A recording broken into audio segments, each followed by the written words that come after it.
All right, Ron Goodall, FightHype.com. I'm here with Robert Diaz. I know you're here to support Lamont Roach because you were part of the promotion and essentially the role in the pro box fight.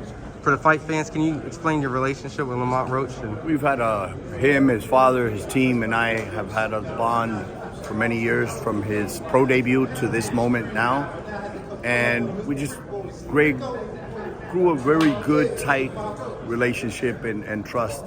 And obviously with his father and I working on this opportunity that came about, we put our heads together and made this happen. And look, it's the beauty of the sport, you know.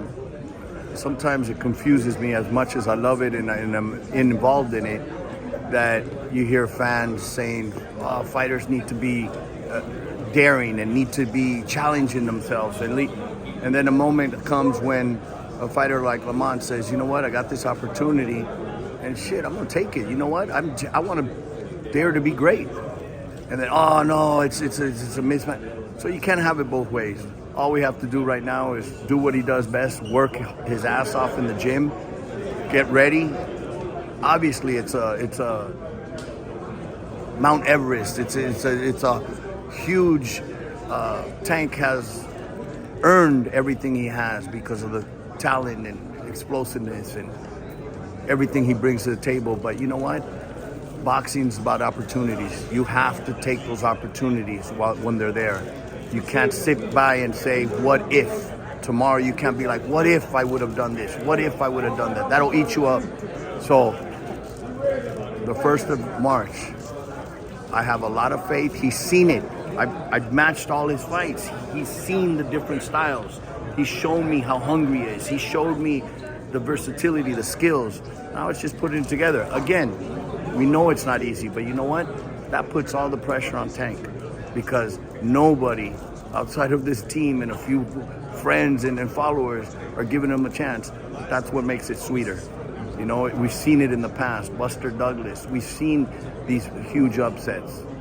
Hey, if everything works out perfectly, March 1st and you.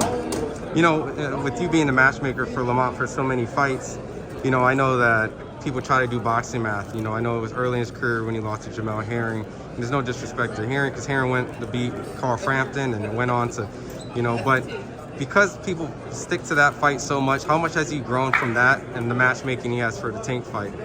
Great question, and I'll tell you, you could see the competitiveness in Lamont.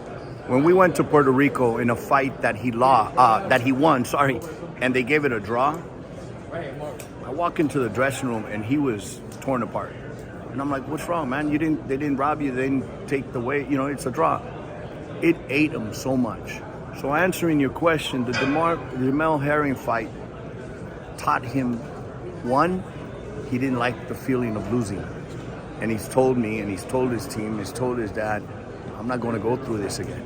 I'm not going to go through this again. That maturity, that experience, that's what got him through that second world title fight to get that win. And now you see it, he walks around as a champion. That mentality's there. Now I'm a champion. I know that you said it was a Mount Everest climb and he's in the fight. They've had 2 amateur fights. If you can give a prediction, if possible, how do you think the fight plays out overall? I can tell you this. For a lot of people that believe it's a mismatch, you know what?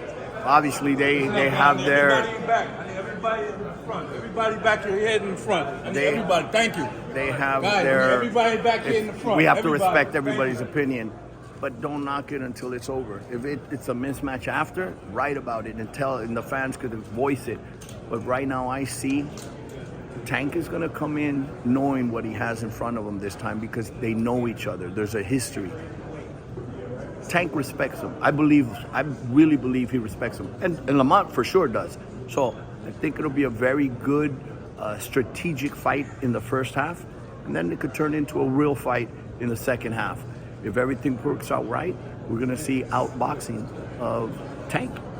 So appreciate it. Thanks, Robert. Always a pleasure, bro.